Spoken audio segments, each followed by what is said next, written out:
Hey everybody, Matt MacDonald, Balanced Jiu Jitsu. I'm here today with Logan Double Gold, and we're going to share with you some details on the Shin Circle to X Pass.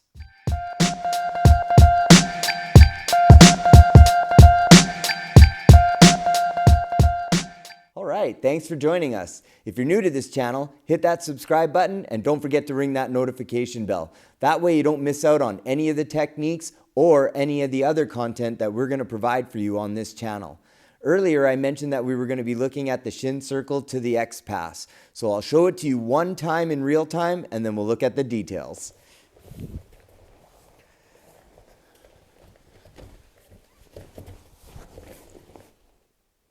All right, let's look at the details inside the position. So generally, when I'm approaching somebody's open guard, the first thing I'm going to be looking to do is control their feet.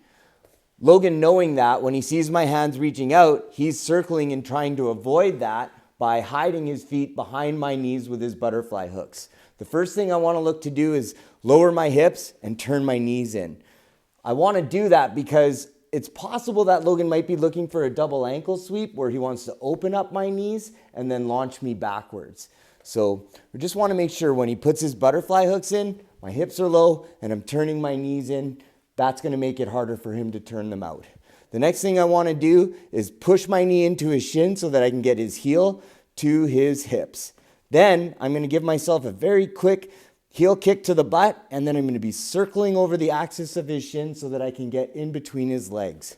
So one common mistake that I normally see is people get to the point where they've got their knees turned in, they get the heel to the hip, they get that foot off the floor, but then they just make this leg a little bit too light, allowing their opponent to trace that leg and drop them into a single leg X where they're in potential harm of being swept. So as I approach, he gets his butterfly hooks, hips go down, I turn my knees in. The next thing I'm going to be looking to do is push his heel to his hips and circle inside of his leg. Once I get inside of his leg, I'm going to take my right hand, place it on his hip, and I'm going to be framing out his left leg with my elbow as I move laterally. While I'm moving laterally, I'm going to take my left hand and I'm going to grab the inside of his knee so that I can start to push his knee down to the floor. What I'm looking to do here is make Logan think that I'm possibly going to drop into a knee slide. So as I'm moving laterally and pushing down, I see him start to frame. So I switch my left hand to the outside of his knee. I change my level and make a big kick. And then what I'm looking to do here now is redirect his legs with my hands as I connect my shin to his thigh, which accesses the lever to his hip, which is going to cause him to start to over-rotate this way. So to stop him from turtling or Granbying, as I'm lowering my level, I'm going to be looking to trap this bicep as I complete my shin pin. All right, so let's look at that at a different angle. So as I'm approaching, he hides his feet. I turn my knees in. I start to press his heel to his hips with my knee. I make a quick heel kick to my butt, circle inside, and change my hand to his hip, framing out this leg. My left hand goes to the inside of his knee, and I start to push as I move laterally. And like I said, what I'm trying to do here is make him think that I'm going for a knee slide. So as I'm dropping into the position, he reacts with a frame. I quickly switch my hand from the inside to the outside of his knee. I change my base and I make a big kick here.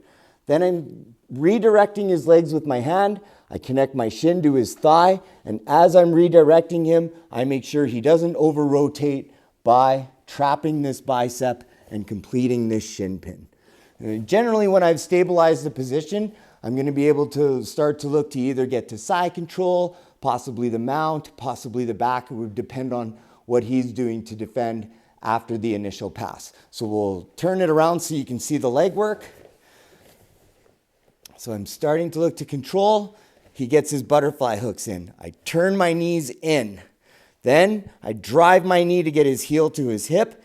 I switch all my weight to my right leg. Then a quick heel kick, spinning inside. I take my hand, I place it on his hip, frame out his leg. I start to grab onto the inside of his knee. I'm moving laterally and dropping like I'm going into a knee slide. He reacts with the frames. I switch my hand to the bottom, so that when I change my level, I make a big kick and I redirect. So I'm just going to rewind here. I want this kick to come really high, right? Way up and kind of in an arc here. I know it's possible that Logan might try to hook onto me with his legs. So if that's possible, I really want to make sure that I'm giving a lot of power to this. If I just sort of shortchange it here, he might get control of me and it'll screw up my pass. So big kick here. I start to redirect his legs. I connect my shin to his thigh. And then as I'm dropping into my shin pin, I trap that bicep and I stabilize. And then, like I said, depending on how he defends or what is his next reaction would tell me where I need to go next. So one more time for you guys. I go to control. He avoids, gets his butterfly hooks, control with the hands, pivoting on my right leg so that I can pressure his heel to his hips. A quick circle to the inside, hand goes to his hip, frame. Hand goes to his knee. I start to move laterally and dropping. He goes to frame. I switch to the outside on here. And then I redirect his legs, connect my shin to his thighs. And as I'm coming down with this shin pin, I'm stopping him at this bicep to stop him from over-rotating. And I solidify the pass.